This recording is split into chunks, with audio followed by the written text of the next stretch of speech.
Magnanakaw ka na eh. Stress ka na kaya. Stress ka na. Uy, napaka-failure talaga. Ay, naku talaga. Ay, naku, di ka na kayo lumalago. Bakit ka na lumalago? Bitaw ka na.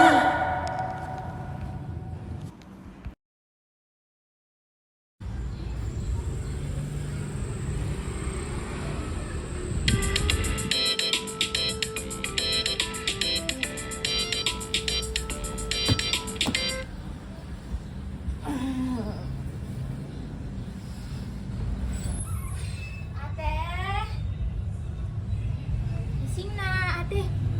Gising na. Ate, gising na. Inaantok pa nga ako eh.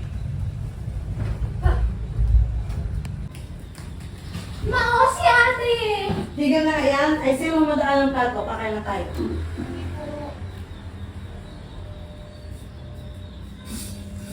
Ma, antay yung bag. Luma na yun ah. Ito ako may binili akong bago. For favorite ko yun. Ay, gamitin mo lang ito. In case na ano. Pero yun yung nasanay kasi akong bag. Tapos yun yung komportable ako. Pero ganyan ka lang. Pero saan pala yung bag ko? Doon sa ano. Sa divider. Kunin mo.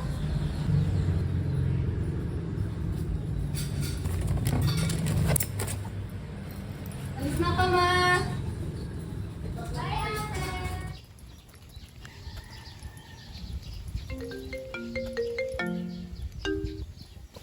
Hi sis, nasan ka na? Nandito na ako. Maglalakad na sis, may bibilhin lang.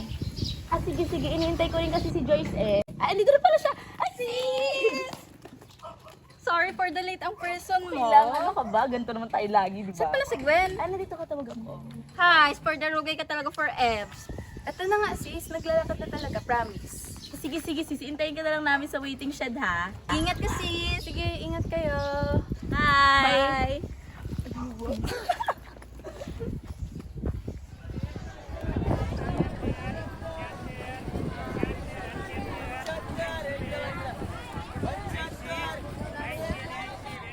Ate, pabili pong apple. Ano yun? Isang apple po. Tapos isang tubig na rin po. Magkano po lahat? 110. 100 po. Isa.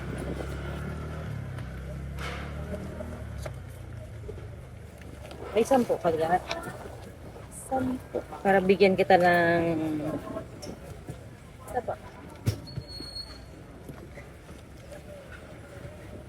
At yan mo ilalagay sa bag mo ay luma na yan, masisira na. May bago ka naman. Okay lang po. Sanay na po ako dito eh. Sige, thank you po.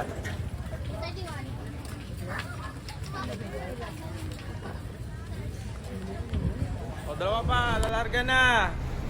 Meron pang pwesto yan. Tabi po, tabi.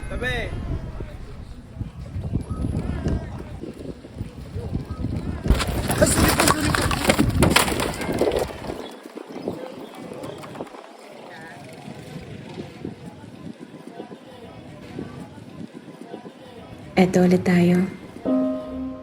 Stress na naman. Nasayang lang ang mga ginastos ko. Kapos na nga ako sa pera eh. Bakit ba paulit-ulit na lang ako sa sitwasyong ito?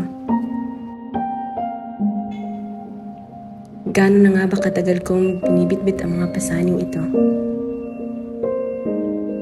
Gaano na ba ako katagal nagpapabihag sa mga burdens na tila napakahirap abutin ng kalayaan? Kaya kung bibigyan ako ng pagkakataon na bumalik sa umpisa, pipiliin kong bumitaw.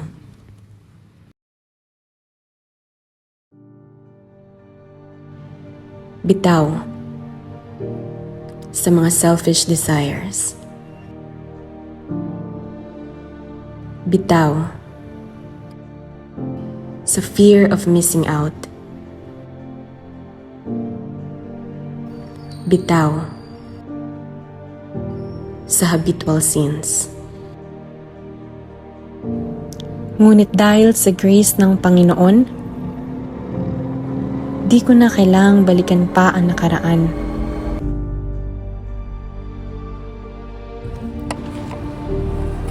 Tama. Makipot ang daanan na ating tinatahak. Kaya sa ating paglalakbay, may we learn to let go of things na nagpapasikip at nagpapabigat lang sa ating lakbayin. Palayain na natin ang ating mga sarili sa mga unwanted baggages na naghihinder sa ating mag-move forward. I-surrender na natin lahat kay Lord. Kaya sa ngayon, pipiliin ko nang bumitaw. Sis, di ka na! Ay, wait lang.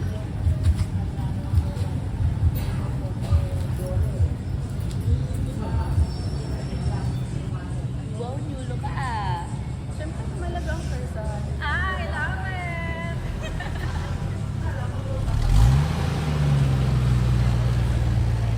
Bitaw sa lumang ikaw.